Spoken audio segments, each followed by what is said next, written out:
as all of my guys are getting their bags ready to go in to Gaza at that point. So it's, do I leave everybody and fly home? Right. Or do I stay with my guys and go fight?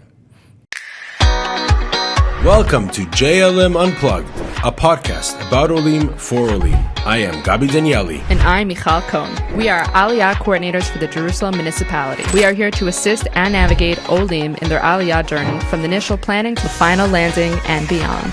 Join us as we bring you life stories, experiences, and special guests that you know and love here from our capital city. JLM Unplugged. We're so happy and honored to have our unbelievable guest, a soldier in the IDF, a warrior of Israel, Avi Lurie, all the way from Philly. Avi, how are you? We're so honored to have you here. First of all, thank you so much for protecting the Jewish people, being a messenger of Hashem in the army of the Jewish people, protecting our land, our history. I'm humbled, and Michal for sure is humbled to be in front of you. Welcome. Thank you for having me. Okay, so what's the story? Avi Lurie, how did you come from all the way from Philadelphia, I think? From Philly, yeah. Where in Philly? Lower Merion. Wow, you know, two people I know that ever lived in Lower Merion. Chaim Potak and? Kobe Bryant. Kobe Bryant. And my husband. Wow. Surprise, surprise. Wow, I did not know that. Yeah, go there for Chagim sometimes. Great place. Wow. Also a warrior in the IDF. Yes. Michal's husband. Okay, from Philly to serving in Gaza. From Philly to serving in Gaza. Maybe a few steps in between. A few steps in between. Few steps. So it started actually when I was 13. There was, my family and I used to go back and forth to Israel pretty often. And every time we'd come here, we would, do the touristy things, go traveling. But our tour guide would always take us to see something unique that the tourists don't always see. And that's when I got to kind of see the culture, the people, the language, and got to see Israel outside of what people normally see. And I slowly started to fall in love with it.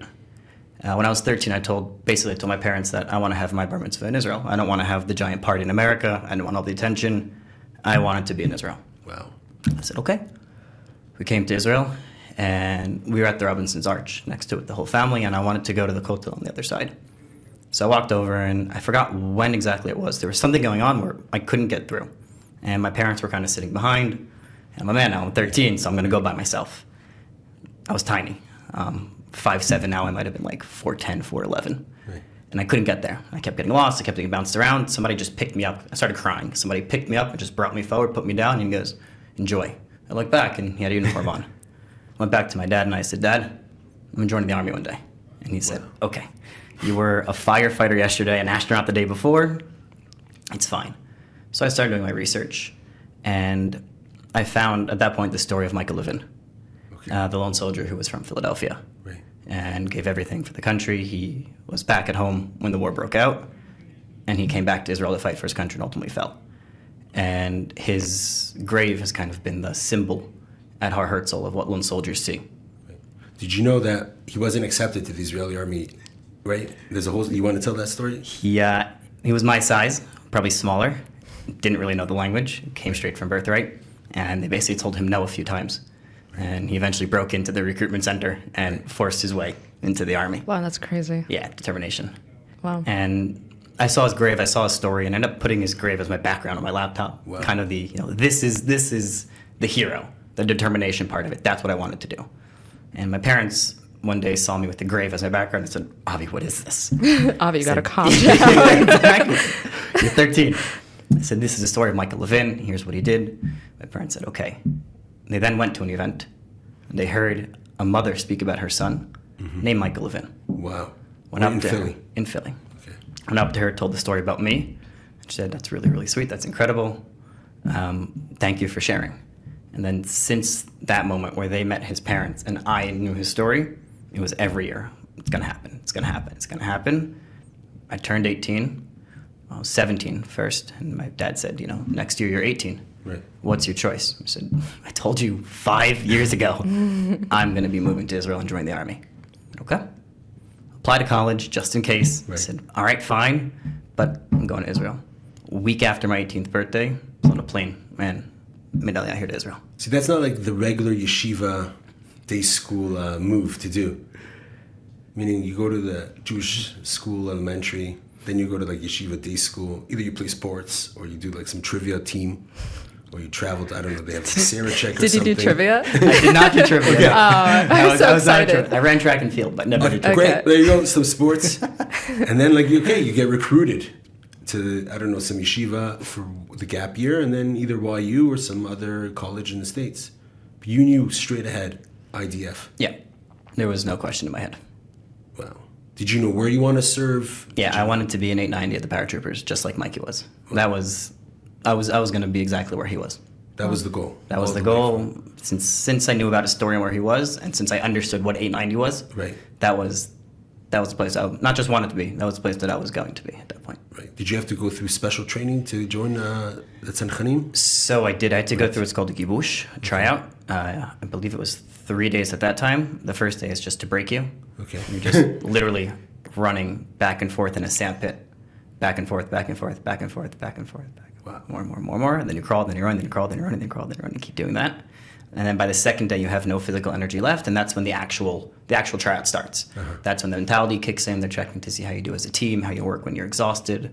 Right. That's kind of where the real tryout kicks in. Okay, so how do you make Aliyah at age 18? So I made Aliyah with first off with Neish Benfish, and then I went through Gubin Sabal. So I ended up living on Kibbutz Kinevet in the north with a group of, I think we were 30 other people at the time that moved together. All from the States. All from the States, all from the northeast. For those who don't know what Green Sabar is, how would you describe it? Gubin Sabal is a way that even before you understand what Israel is and what you're getting into and where you're going, it puts you together with people who are kind of wondering the exact same thing that you're wondering. What's it going to be like? What am I going to do? And who all have that underlying motivation of coming to Israel to join the army in some way, shape, or form. We put them together. They put them together as a group, and when you get to Israel, you live with that same group of people that you met in America. So it's supposed to help with that transition over to Israel. And is that a part of the process with Nefesh Benefesh? It's a whole different thing. They're completely separate. Okay, so Nefesh Benefesh opens up your teak, Yeah, Aliyah, they help exactly. you with all the bureaucracy. Well, we didn't exist back then when you were making Aliyah. Unfortunately, no, you guys did not Did exist. not exist. 2014. Yeah, 2014, our office wasn't open yet. Yeah. Definitely this podcast wasn't available. So everyone can listen and get all the inside scoop of what to do and how to do it. Michal, Emily, and I were not available for all Anglo speakers. So you had to do it on your own, basically. Nefesh Benefesh, and then Gabreen Sabar. They helped with all the paperwork. They helped with all the bureaucracy and everything. Right. And having the group definitely helped mentally and emotionally getting used to it. But, no matter how even if somebody holds your hand and brings you to the country, you're still doing this alone at the end of the day. Right. It's you and yourself making your choices. Right. And after Gabreen Sabar, what happens? So Training for how long? the training. So I did Michal Alon first, which is for people who don't speak Hebrew. I spoke no Hebrew when I came to this country. I spoke a little bit of Hebrew, Right. in case my Hebrew teacher ever sees this. I do speak Hebrew. He knows Dikduk. By the way, I've always said this to Jewish schools in America. Dikduk is amazing. Especially when you learn Torah, you need to know Dikduk. You learn Rashi, he speaks about Dikduk a lot. Commentaries all speak about Dikduk. But honestly, for the day-to-day life, Yeah. for the informal speaking or articulation of what your thoughts are in Israel, Dikduk does not help nothing. me. Yeah. Nothing. I'm sorry to say, sorry all Hebrew. My mother's a Hebrew teacher. I can say this. Read books, watch TV in Hebrew, right? And music. Music. Music. Yeah. That's how I started to learn Hebrew. I didn't understand any of the words that were going on, but I was like, I got this. So I got back in the day, what'd you listen? Dag Nachash, what was there? I don't even remember. Probably knowing me, probably like Yad Golan and Wow. Omer Yeah, yeah. Adam. Yeah. Nice. All like the only people Me we too, know me when we're in too. America before you come here. Yeah, and then I matured a bit in my music taste. I still love a Yad Golan. I still love a Yad Golan. Driving down on the sunset. Yeah, right. That's true. So you're in Garin Sabar. What happens? You show up there. Did you know anyone? So Friends came with you. yeah, we had the group that we met, and we only met them 3 or 4 times. But you go out with them, you meet with them, you talk to them over WhatsApp wasn't even a thing back then. Right. It wasn't? I think we talked Wow. over Messenger. Oh God. Remember those days? I'm a Talking over WhatsApp girl. Facebook. I don't have a single message in Messenger. Nope. WhatsApp. The good old days of using Facebook. So you'd speak with them, you'd meet with them, you'd hang out. Do you know them? No. You know who Right. they're trying to be in a group Right. setting when you're coming together for the first time of 40 people. Right. So you land in a whole foreign country, and I started before them in Israel. I came 3 months before all the other 40 people because I was in Ranana and another Ulpan because I wow. had no Hebrew whatsoever. Those people you don't know. It's just a Right. random mishmash of people that you come with. And then once you get to the kibbutz, you get a roommate and you start to learn who they are and you get to learn how they see Israel, how they see their path. Right. And that's when you start to kind of feel a little bit more comfortable that there are people going through what I'm going through. Right. But you're still in the middle of August, kibbutz Kinneret. For people who aren't from America, it was like 40 something Celsius. Oh my gosh. I think it's like 112 degrees Fahrenheit. I know when we landed, when I got there. What a welcoming. What a welcoming. It's super hot. Yeah, it was really, really hot.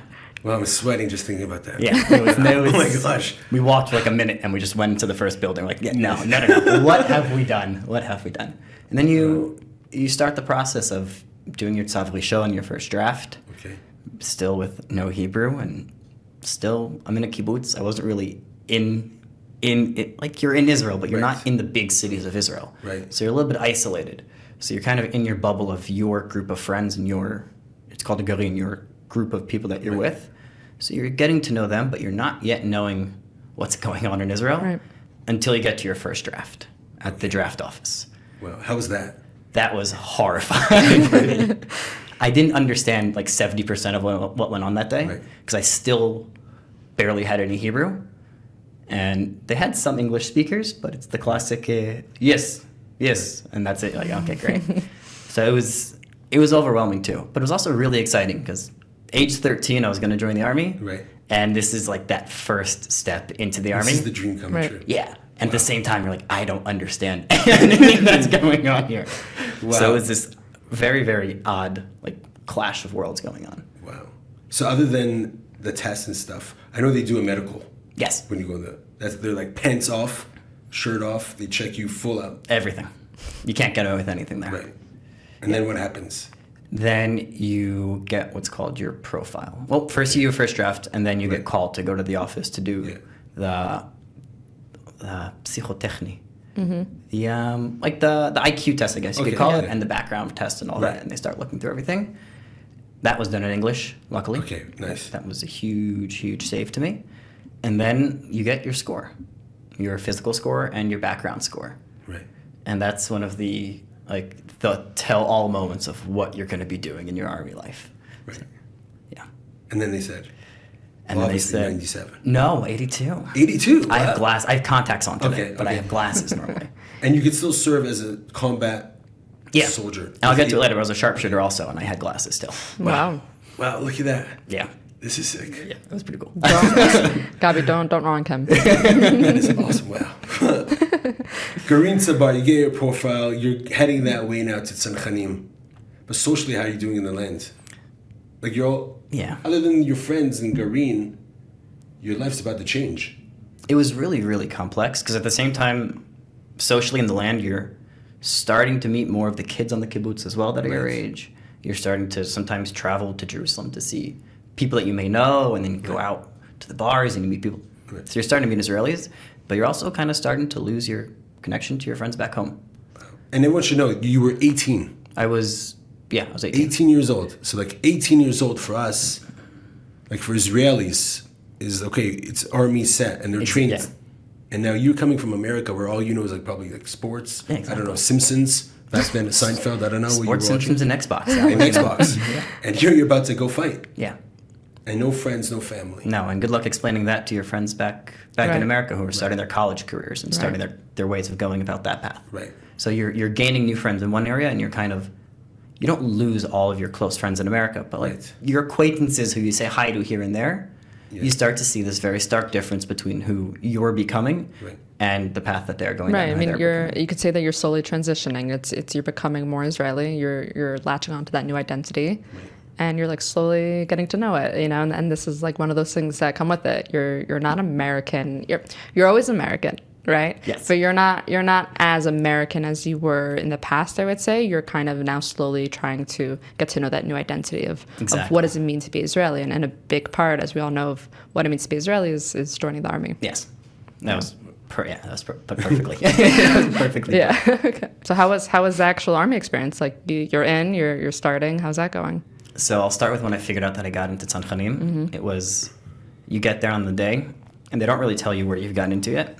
Everyone comes to the draft office, and you get like a number. It's like group 1, group 2, group 3, group 4. Then you're immediately, okay, that really, really strong dude who ran really fast, where is he? Is he in my group? Is he in my group? He wasn't in my group, and I was like, wow. I didn't make it. All right, that's fine. I didn't pass the tryout. That's fine. I go into the office, and the first one in from our group, and I'm sweating. My heart is racing. I'm like, this is it. This is it. She goes,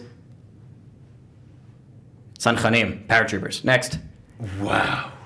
And in my head, I'm like, I made it. That's great. Yeah. But Farrah's like, yeah, you're in Tzanchanim. I was like, oh, whoa. Oh, okay. You're like, you don't understand. This is my dream since I was 13. Exactly. I have no idea what to do. Yeah. And I just kind of froze, and she goes, next. It's like, oh, sorry.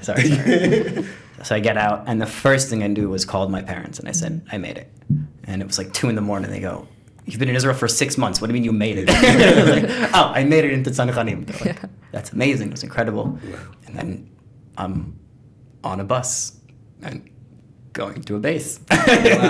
Just like that. Just like that. The day before I had my host family on my kibbutz cut my hair.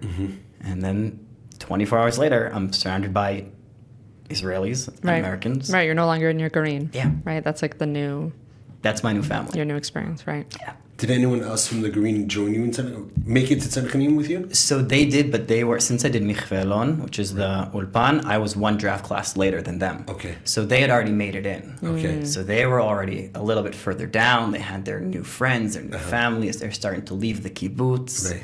And I'm like, ooh. And then once I made it in, I was like, okay, now it's my turn. So you're starting again a second time. Yeah, you start Michvelon, which is the Ulpan. You're technically in the army, but it's very focused on learning Hebrew. Right. Very, very focused on Hebrew. And then after watching everyone else go through the basic training, then you start your combat basic training at that point. Wow. So you're making new friends again. Making new friends again. So this is the fourth time, Ranana, the kibbutz, Michvelon, and then Tzanchanim in 6 months. And this time around, would you say you started making Israeli friends, or you were still leaning more towards Anglos? I was definitely more comfortable with the Anglos just because of the language. My Hebrew was still not that great at that point. Okay. Yeah. But you don't really have a choice because you're surrounded by Hebrew, you're surrounded by Israelis at that point. So you slowly transition from sticking with your American friends to as quickly as you can going to the Israelis and starting to learn about the culture and the people and the language. And were they sweet? Were they understanding that you weren't perfect in the language? How was that experience specifically? I love that question. And it's one of my biggest advices to people who join the army who are from a different country. They are going to make fun of you, but it's not bullying. It is purely out of love. Yeah. You're from a different country, a different culture, a different language, and they're going to make fun of you when you say the wrong thing 1,000 times. But that's part of the Israeli culture. That's how they are. Right. And it's so out of love. Like, they'll make fun of you, they'll scratch your head, and they'll bring you in for a hug. Right. It's like, yeah. And So- probably a day later, they're going to make fun of each other too. Oh, and then you'll get it. You're like, oh, it's not Exactly. personal. We all have something that we need He to be made trips over fun his of about. shoelace, and everybody laughs at him. Like, Yeah. okay, all right, it wasn't personal at that point. But how did they take it? Because you're now with a bunch of 19-year-olds Israelis. Yeah. Your Mefaked is what, like 21? Oh my, wow. At that time, how old was he? Probably 21? Yeah, I haven't thought about that. So only like 2 years older than you. Wow. Yeah.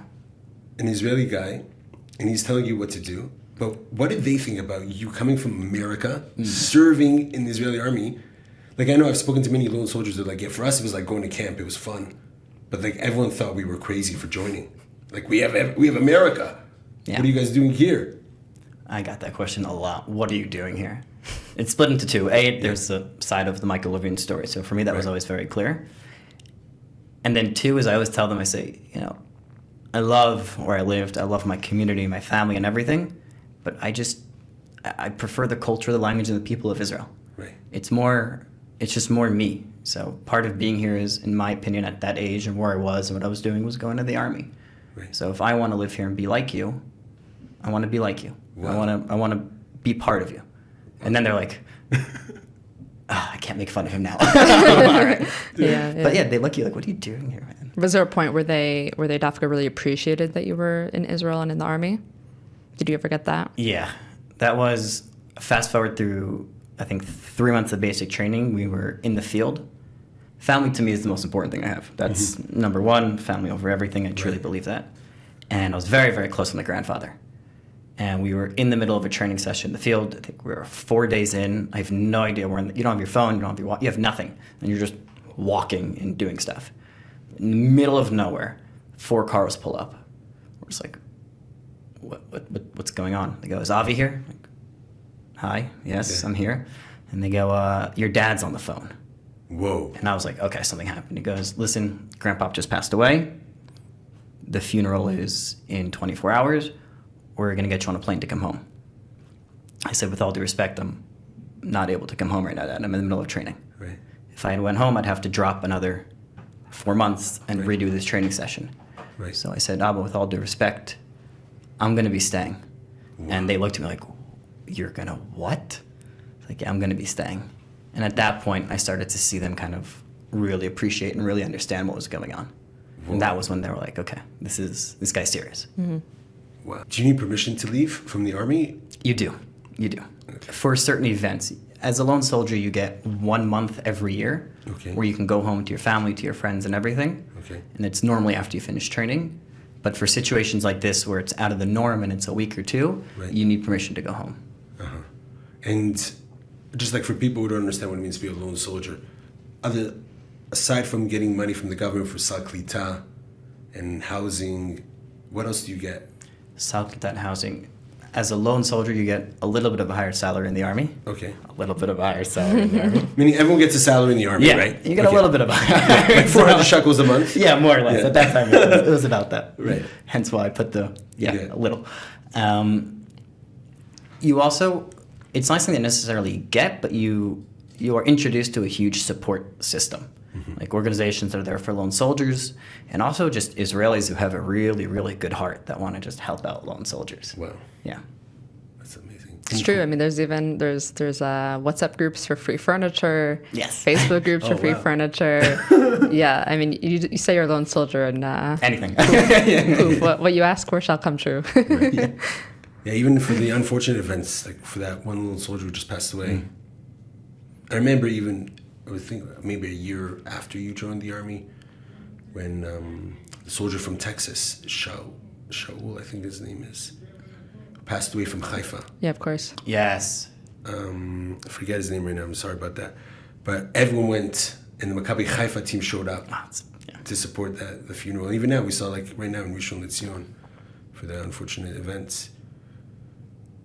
Now, here's a question, because I had cousins who served in Sanchanim. They always told me about this. I don't know if it's like a training camp or if it's like a stage within training camp called Eichmann. Called Eichmann. Where they train you to jump off. I thought you were saying... Yeah. Oh, wow. It's called the Eichmann thing or whatever. Oh, in parachute training. Yes, in Sanchanim. Okay. What Yes. is I just want to know what is Please explain what that is. Yes, please, because I've been hearing about Eichmann, whoever serves in Sanchanim. It's called Eichmann Tower. The Eichmann Tower. So when you do jump training, you start by... By the way, it's not the Reichmann Tower. For anyone, okay? Not the Reichmanns, it's Eichmann. Eichmann Tower. I'm sure he'll explain why. I honestly don't know where that name came from. But I know exactly what it is that's being spoken about. You start the training for jumping by like jumping from a block maybe like a meter high. Okay. And you tuck and you roll and you tuck and you roll. Right. And you slowly start going up to like higher levels. And that's when you start to see who has a fear of heights. Wow. So funny. And then you get to like the ultimate, which this is what this is. I don't know where the name came from. Yeah. But it's just this, I don't even know how tall. You have to look straight up to see the top of it. And you're basically on a string. It's almost like bungee jumping, I guess you could say. And there's just no one up top but you. And you're alone with your thoughts. Like, is this thing going to hold? Where am I attached? And they go, jump. You're like, off this? What are you talking about?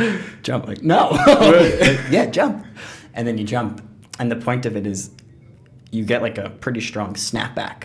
So you can understand what it feels like for your parachute to open up. Okay, wow. And that just... It's like a whip, and then you just smack into the ground, so you understand what it's like to fall.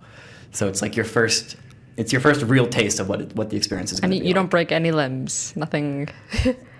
Some people get injured, but if you don't follow exactly what they say, if you follow what they say, you're fine. Okay. Just as scary. Just as scary. Just a mental Doesn't matter how well you know exercise. it. And in your training, at what stage did you start actually jumping out? We started jumping out after 4 months. Okay, well. Yeah, pretty. What was that like? So it's actually one of my favorite stories from the Army. That's where you get the pin, right? That's where you get the pin. Okay, yes. fine. I wanted to be last because I was like, I don't want to be first. The first person, you stand in the door. You take off in the plane, you stand in the door for like a solid minute and a half, and the lights are behind you, the red, green. Yeah. So you don't see the lights. So the first person gets pushed. Wow. And you don't know when you're going to get pushed. Yeah. Like, I'm not doing that. No, thank you. So I line up last. Right. Turns out they board the plane Oh, no. from last to first. No way. So I'm sitting there like, That's no. great. It's just like, whoa. Wow. I look back, I see my best friend from training on the other side. I'm like, dude, we messed up so bad. He's like, yes, we did. And I'm standing in the door, like shaking. I'm like, okay. And the next thing I know, my parachute's open. Now, this is a story that I can tell now because I'm out of the Army. Okay. You're not supposed to bring your phone. Don't bring your phone, but I had a small camera. Okay. And I actually got a video to my parents wanted to say hi. Yeah. So it's like a one second, hey mom, hey dad, bye, right back into my Wow, pocket. nice. And then next thing I know is I look down, I look to my left, I look to my right, I look up, and it's silent. And I'm just falling through the air. I'm like, oh, this is beautiful. We're yelling at each other, joking around. And then all of a sudden someone goes, brace, brace. And I look down, I'm like, oh God. What? My hands behind your head, in, tuck, roll. No one actually tucks and rolls. You just smack into the ground. And you feel like it's an eternity. And then you look up to see your friends jumping and you realize, all in all, it's like 30 seconds. Wow. But it just feels like an absolute eternity going on. Wow. And then you see all of your friends gracefully falling with parachutes next to you. Yeah, one of the most beautiful sights I've ever seen. Wow. And these are your brothers? 'Cause Yes. Once you join the Army, you're like Pluga? It's called a Pluga. There's Pluga, which is a group of I think 60, and then you have your Machlaka, which is a group of 12 to 14, Right. and your Kita, which is your group of 4, and then you have your Tsemid, who's your group of 2. Right. He's the person that's always with you. Wow. Yeah. So with them, you were what? How many years did you serve? I was there for 2 years and 8 months. 2 years. So that means you were probably in the war as well. I joined just after Tsukaitan, Okay. and I wasn't in any other You war, were in the wars, except for this one right now. except for this one right now. Yes. Okay, so tell us a little bit. You're already out, and now they call you up for Miluim. Yeah. So we had a lot of miluim in the past. Like you get called up once a year for training, and for sometimes you go to do like a month here, a month there. Mm-hmm. And when you do that, it's never at a good time. You're either in school, in finals, or in the middle of a project at work. Yeah. Like they have perfect time. It's always like that. And so I was like, all right, miluim, but I'll go because my friends are there. Like who I serve with, they're there. I'm gonna go see them. Why not? It's the same people that Yeah, it doesn't you always served happen with? like that, but for us, it was the same people that we served with. Yeah, Okay. I'm with mostly the same people that I was with. We're all within the same group of 60. Okay. Yeah, the 7th was this for me. My biggest memory is October 6th, not really the 7th.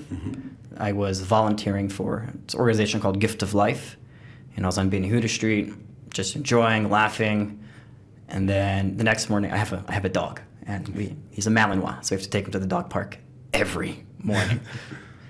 And I started to hear rocket. You hear from, I live in Jerusalem, but you could hear the booms because this was, the entire coast of the country was getting hit at that point. And I was hearing the booms. I was like, all right, another round. Like, we're Israelis. We can say that, another round of what's going on. And then I basically started hearing from other owners that were there that there was infiltration going on in the south. Mm-hmm. It's like, from the south or in the south? Because there's a big difference with how you say that. Mm-hmm. And they said, no, from the south. I realized, okay, this is a little more serious than I thought. I ran home. I ended up waking my girlfriend, and I said, listen, like, something's going on. I opened my phone, opened the TV, and I'm just, what? Like, this is not another round. This is... It's real. Yeah, there's something going on here. Packed my bag, and I'm just pacing back and forth and back and forth and back and forth. And I started to hear yelling outside. I'm like, no way they got to Jerusalem. I go outside, and I just see people holding signs with names of different army bases, saying who needs to go where. Wow. You, you're going up north, get in the car. You, go. And did you get a message saying, okay, time to go? So I didn't get that yet. Okay. That's why I started pacing. It's like, I can't just sit back. I can't just sit back. I'm calling my officer. He's not answering. I'm calling. And then comes nighttime. Motzash. I'm like, okay, still no call. I'm going to try to go to bed and see what happens. Didn't sleep, sitting with my eyes open. 2:36 in the morning, my phone rings. Didn't have to look at it. I knew exactly what that was. Said, my girlfriend, we got to go. I'm like, bye. Like, what? Like, yeah, it's the Army. Pick it up, no caller ID. Didn't answer, just got up, got into a bus, went to base, got our equipment, and it was at that point, all right, like, start training, get ready. Yeah, this is 10 o'clock, October 8th. We're already full geared down, not where the fighting was going on, but we were near there training and getting ready and getting back into fighting shape as a unit. Wow. Yeah. And then you had to serve for how long? Right now. So me specifically, I have kind of a unique story when it comes to the serving. My team ended up serving for, I believe it was, they must have been there for 150, 200 days, more or less. Wow. I had to leave in the middle. I left around the end of January, so we were there from October to January. Yeah. Why'd you leave? 6 years ago, my dad has what's called NASH. It's a condition of a fatty liver, where your liver starts to fail. It can normally come from people who are alcoholics. My dad was not. Mm-hmm. It can also be genetic. And as time goes on, some people don't have symptoms, but other people start to have some severe symptoms. And he started slowing down, both mentally and physically. And the past year, I would say, we found out that he would need a new liver at that point. And there are two ways you can do it. It can be a cadaver from somebody who's already passed away, or it can be from a living donor.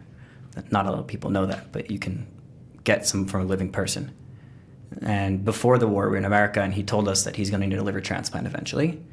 And we all said, I have two older brothers. We said, all right, we're going to go get checked to see if we can be a match. He goes, no, you're not. You're not going under the knife. There's no way that you're going through surgery. Mm-hmm. For the first time in my life, I told my dad, no, I don't care what you say. I'm going to get checked. Thank you very much. So I ended up getting checked.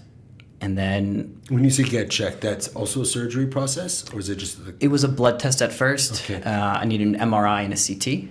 Okay. So in between going through different missions that we had to do, I would go over to the hospital and get a CT, come back, go out that night, go out the same day, go get an MRI. You were doing it from Israel? I was doing it from Israel. Okay. So rather than your guys are serving, like in Miluim inside, where were you? Khan Yunis? Where were you? We were right on the border at that point. Border.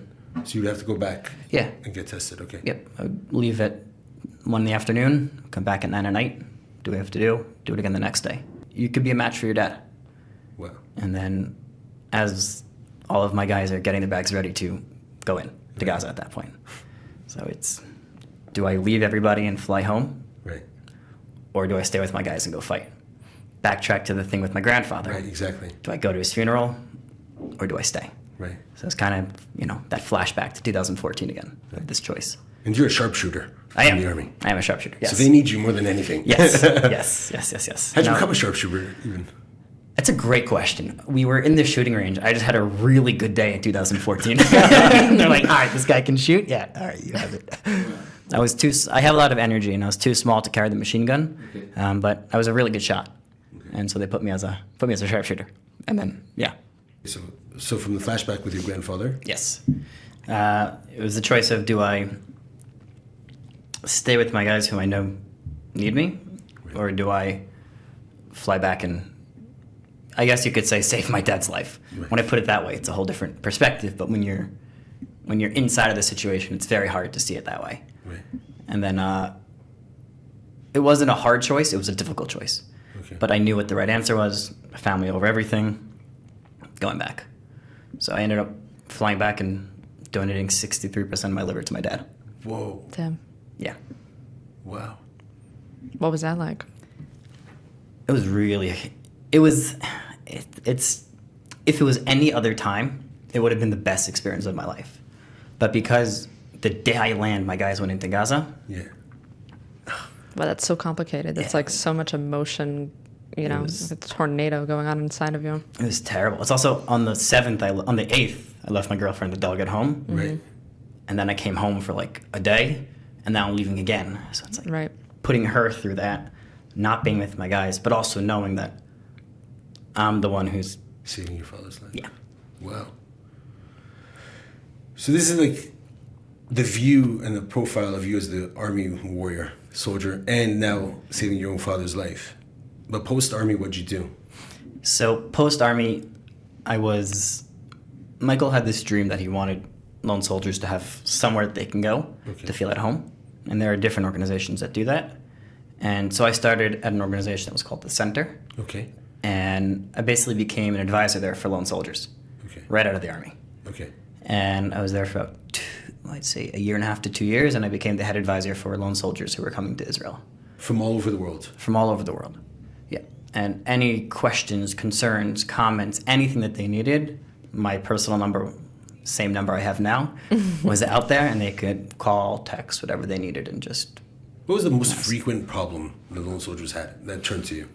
Oh, that's such a great question. The most frequent problem that I had to deal with personally, it's split into two. One was I've never had support from my family in America. Right. What does it mean to have support when you're abroad? And then the other one was the bureaucracy of being in the army. Right. And dealing with, oh God, that's why I'm so happy that there are organizations like you guys. Like Arnona, for instance, municipality tax. Right. I get a discount as a lone soldier. But how do I get the discount? How do I do that? Yeah, exactly. Yeah. Oh, finally. Yeah. Yeah. And I'm sure like you had to deal with their emotional problems. Yes. Like if the breakups. Or maybe things a bit heavier than that as well. Maybe about their service or being alone. Yeah. It's true. Actually, what you said is true. A lot of people leave wherever they come from with a really strong relationship with friends, significant others, back where they come from, and then come to here. Right. And then you're dealing with that. But also like the idea of being completely alone with no family in a foreign country, not speaking the language, and not knowing what to do. Yeah. You get that as well. So you were volunteering there once you finished your active service? So I started volunteering there right before, and then I actually became an employee after I finished my active service. Yeah. Okay. So you were also talking from experience? Yeah. Unfortunately, yeah, from experience. Right. So this is the center. Correct. And then what do you do after the center? Did So- you decide to go to school? I wanted to go to school, but I also wanted to travel. Okay. And I didn't want to go outside the country, so I became a security guard for trips. Wow. Yeah, I got That's to travel. great, yeah. Birthright and all. Birthright, Israeli groups, everything. And I just got to travel for free and guard them. It's so fun. It was so Yeah. Free hotels. It's a good hack. It is a good hack. Good hack. It is a good More hack. Olim need to do it. Yeah, Yes. yeah. Free hotels, free food. You get to meet really, really cool people. And just awesome. Like some of my best experiences in Israel have been from that And area. you're witnessing like their first reaction to being in Israel, right? Like them kind of falling in love with the country, which is really nice. It's a good refresher. And it's also cool. Like it'll sound kind of odd at first, but I'll fully explain it. Seeing Israeli kids, like you come here at 18. Right. I don't know what it's like to be a 10, 11, 12, 13, 14, 15, 16, 17-year-old in the country. I don't know. I don't know what you talk about or how you act. So I'm all of a sudden you're guarding also school trips as well. So I'm seeing like first graders to 11th graders. Right. Like, this is what Israelis are. Right, So you're you get slowly exposed. learning the different contexts of 100%. I think your first years of Aliyah, you're slowly in different contexts of like what it means to be an Israeli parent, an Israeli kid, an Israeli teenager in the army, 100%. Yeah. Didn't you do that for your Shirut Leumi? Yeah, like I did Shirut Leumi with kids. And for me, it's like, okay, I'm 18. What exposure am I going to ever get with a bunch of little kids? Maybe years to come, but, and it's amazing. Like, I know the randomest vocabulary. I know how to say pencil case. Like, I'm sure you know how to say exactly. You don't know. You don't know. You both don't know. Kalmar. Come on. Well, I knew that. I knew that. And, and then it's like, you come out of the army and you have all your army slang. Like, I remember because I was a lone bat shirut and there were also lone soldiers that, like, you'd go to Shabbat meals or you'd be, like, in any social setting and you have all the guys or some of the girls that are also in the army coming back and like saying other slang and you're like, I have no idea what you're saying. And you're like, you know what? Kalmar. It's good. Everyone has their specific How many Hebrew times did you use that vocabulary. card? I won't say. Yeah, that's also nice. I like the combination of the soldiers and the Benot Shirut, and I feel like now Benot Shirut get a lot more support than they did in the past. Yes. Which is amazing. Yes. It really is. So I was a security guard. I had that awesome experience of seeing that other side of Israel. And then, we actually just said it perfectly. The idea of Benot Shirut really started becoming kind of forefront in Israel. And that's when an organization called The Base opened up. Okay. They started by doing for Bnot Shirut and also for lone soldiers as well. There was also a large influx of lone soldiers into the country, so we needed as much support as many people as we can. And as I said, there are just so many people who are good-hearted trying to help out. Right. So they opened up another organization that was called The Base, and I actually was part of opening up that organization. Okay, well. I left becoming the security guard to go there to help out. What did you do for them? So I started focusing a lot on post-army, because I realized that a lot of people who come to Israel, they kind of, after they leave the army, get a little bit confused of what to do, where to go, how to proceed, and also what rights they can get afterwards. So I was basically responsible for opening up that section of that organization. Well, that's cool. How many people participate like daily at the base? Oh, at the base now? Yeah. So we used to, they're open, I think, 4 days a week. They're now open 7 days a week. Okay. Wow. Just constant, yeah. Just doors open, Shabbat meals, stuff like that. You can get, also depending on what day of the week, what's going on in the country, Right. you can get anywhere from sometimes 5 or 10 to 100 going in and out of the doors. Wow. And also there's now Spanish speakers, French speakers, Russian speakers as well as advisors there. Okay, well. So there are more languages and there's more uniqueness coming in. So you are getting people who are traveling from Haifa, from Tanya, from Tel Aviv, traveling down who speak Spanish, Russian, or French Right. to come to the base to meet with one of the advisors that speak that language. And everything is based on donations, right? Yeah, it's purely donation based. Wow. And if you had to describe what it feels like physically to be at the base and, socially and all those kinds of, parts to it, how would you describe that? Oh, it's a great question.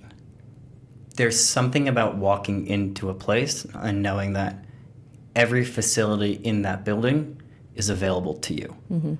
It's not only comforting, it's also a very warm feeling because everyone there has either been through the army, been about shirut, or know what it's like to go through it. Right. So there's nothing weird to ask or to talk about. It's truly a place where you can say whatever, whenever. Sounds like home. 100%. Yeah. 100%. And there are two women who also started at Bonnie and Lizzie, and Right. I know Bonnie's a grandma now, and it's just, that hug. Wow. Yeah. That's awesome. It's important when you come home, you get that hug. Oh, it's so important to get it, yeah. People don't realize that the soldiers, Israelis just go back to their families. Lone soldiers have no one to come back to do the laundry, I don't even have a home cooked meal. Yeah, nothing. So you're like their dad, and I guess Bonnie's like their mom. 100%.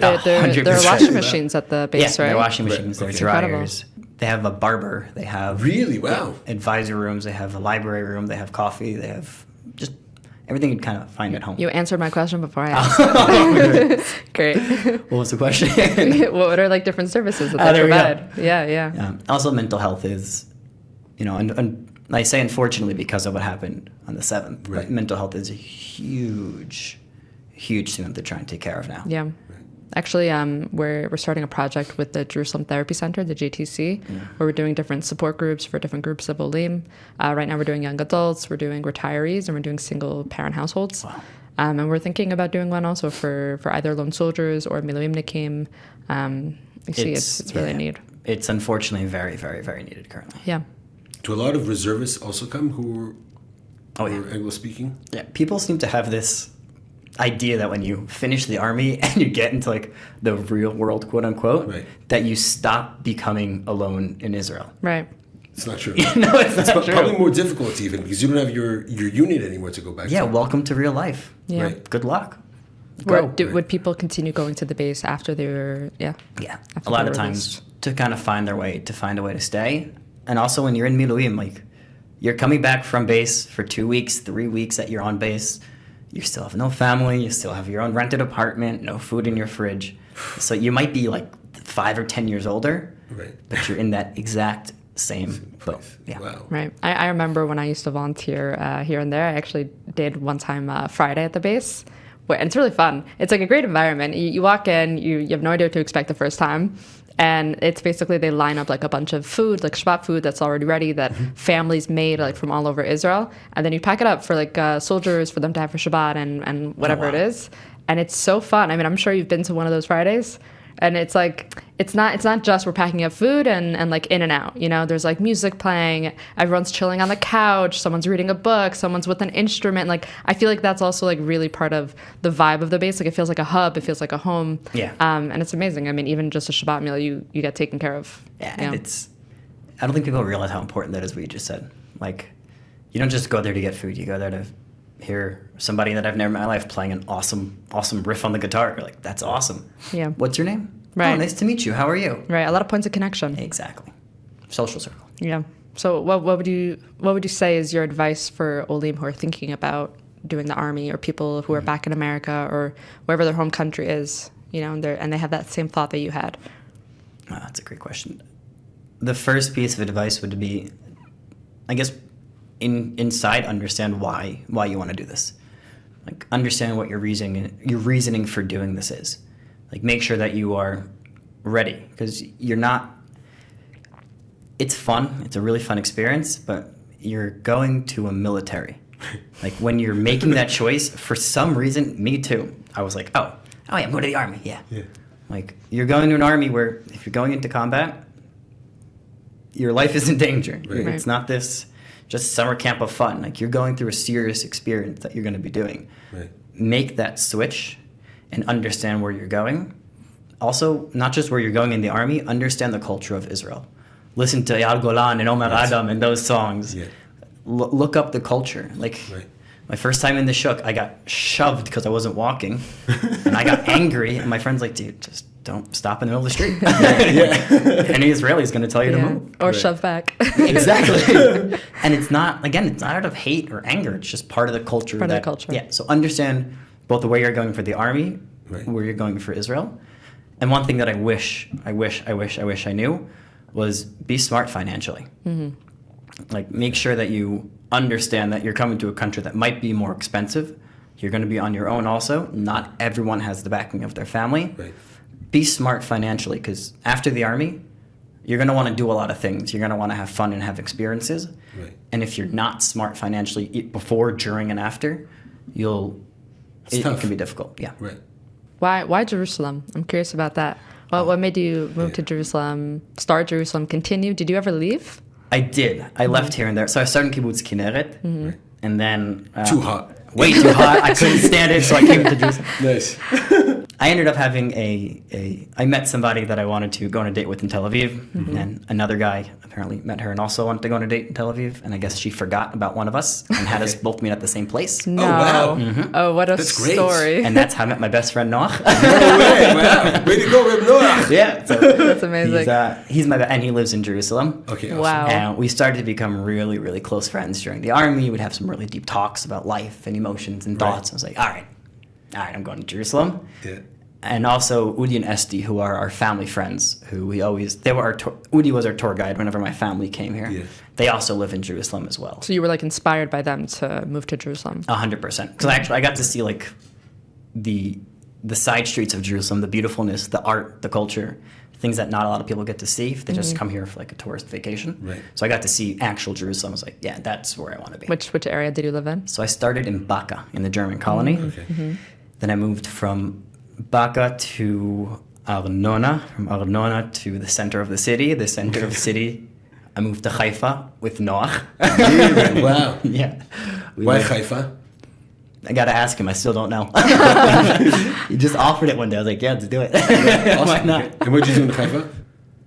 At that point, I was working for Yale Adventures which is a birthright organization. Okay. So I was a coordinator for Birthright. So I had a car, and I would just travel with the Birthright group. Amazing. Oh, yes. So much fun. And then what Beautiful made you move back to Jerusalem? I missed it. What'd you miss? The energy. Okay. Just how energetic it feels. And B, it's something I still haven't quite been able to figure out, but it just feels like life is easier here. I don't know if that makes sense. In what sense? Socially? Personally, it's just easier to be in Jerusalem. I feel less stress, less pressure to be somebody else. I can just kind of be who I am and live my life how I want to live it. I actually really relate to that. I think I've never left Jerusalem. I've been here from the start, 6 years. And I think for me also, just religiously, it feels, even though Jerusalem is known as a religious city, right?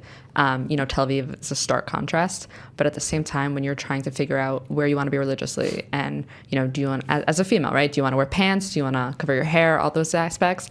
I remember even when I was just in my gap year, I would see on the buses and in the streets and everything, you see women in pants with mipachot, and you're like, oh, great, like Jerusalem is religious, but it's like religious, a little bit like, I don't know, it's lenient in that sense, or not lenient, but I think it's diverse. When they say it's like a melting pot, like a bunch of different cultures and religions and all that stuff, I think it also kind of flows out through how people express themselves. And there's I don't know what the center is called. It's called the Youth Center or something near where I live now. Mm-hmm.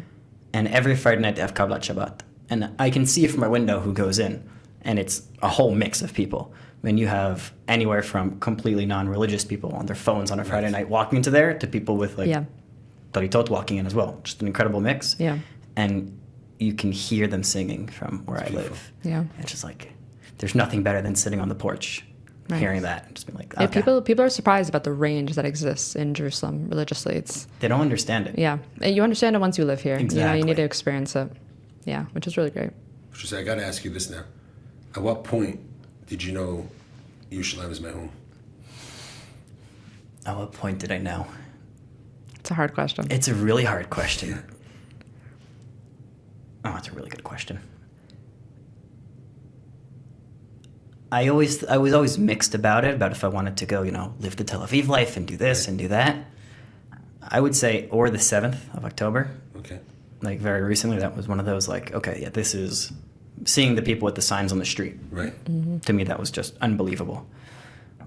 Or every time Yom Ha'atzmaut comes around and I go to Gan Soccer and I just see the unbelievable amount of diversity of people that are there. Right.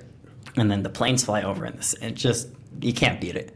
Yeah. It's way better than being on a beach in Tel Aviv. You're in a park and you can barely see because everything's just smoke of the smell of barbecues. And every type of Jew's there. Every type of Jew is there. Yeah. Every type. And what about just like general Aliyah, if you had any Aliyah advice for people thinking about Aliyah? Coming from the world of advising for lone soldiers and seeing them go through that, I kind of saw the group split into two. It was people who were coming to Israel and people who were going away from where they were. And both of them are fine. It's both valid reasons to come, but also understanding why. And B is, I don't know why, but there's this thing about not wanting to get help when you're doing the process. Yeah. No one, if I did it now with my perfect Hebrew, my Israeli attitude, I would still be lost and have no idea what to do. Right. So just ask for help. Reach out. Yeah. It's true. It's like, hear about all the organizations, go to them. Don't feel like you're bothering them. Exactly. Be Israeli also. Israeli. Be honest with them. I'm terrified about A. Okay, you're overreacting, but A, you should be focusing on B. Right. Oh, okay, cool. Right. That's going to make my path a whole lot easier. You're not going to find that out on your own. Yeah. Favorite place in Jerusalem? Oh, that's a good question. Favorite place in Jerusalem? I mean, other than the base. Other than the base. Other than the base.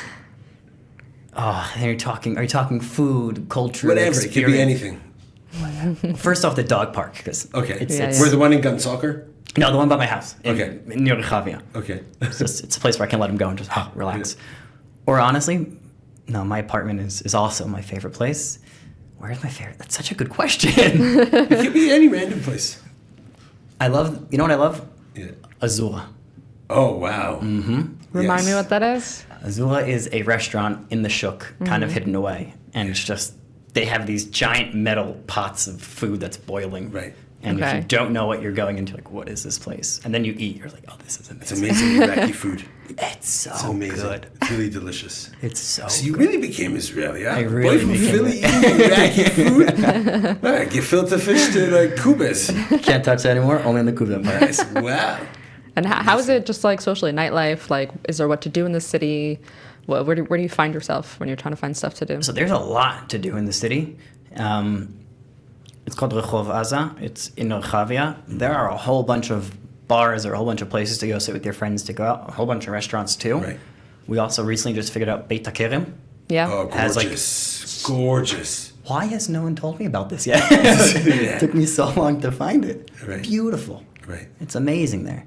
And then you have the first station where you can go. Also, sometimes I have events going on there. You have gun soccer where you can go sit. Right. You have Yes Planet. You have the movie theaters. Right. There's so much to do. Or just sit at home, watch Netflix with a cup of wine and enjoy. Yeah, or go to the wine festival. Yes. Coming up. It's coming up. When? Wine Festival's coming up. I don't know the exact date. Post Tubav, I think, usually. We'll look into They that. should do it on Bob. That'd be smart. Yeah. Yeah, maybe they do. I don't know. It's a Yeah. good call. Do you have any Army stories you want to share? Any good experiences from the Army? Yes. So after being a sharpshooter, I became a commander also in the Army. That's Kursk Ksinin, right? Makim. Makim. Who's Makim? Commander, not officer. And I knew my parents were coming, but I didn't know that my grandma or my two brothers were coming. I had no idea that was happening. And I was with all of my guys at the ceremony. Everyone's drawing, relaxing. We're all talking. And all of a sudden, everyone just takes a step back. And they all just lock arms. I'm like, I've seen like videos where people get proposed to when they do this kind of stuff. Like, what are you guys doing? And I turn around and I see my family. Whoa. And my friend just shoves me and goes, go. And I sprinted. I look back and they're all just clapping and going crazy. I was like, this is one of the best moments I've ever had because it was seeing them support me.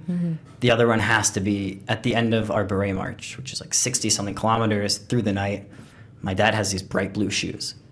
And you're with everybody. You're singing. You're finishing your basic and advanced training. You're about to get your beret. And I saw my dad's shoes and I stayed with them. I was still with the guys. At night, I saw bright blue shoes. You can see them from like a mile away. Yeah. And all of a sudden, again, just like they did at the ceremony, all of them just pushed me forward and started clapping and cheering. Wow. I was like, this is way, way, way beyond just a group of people that I'm with.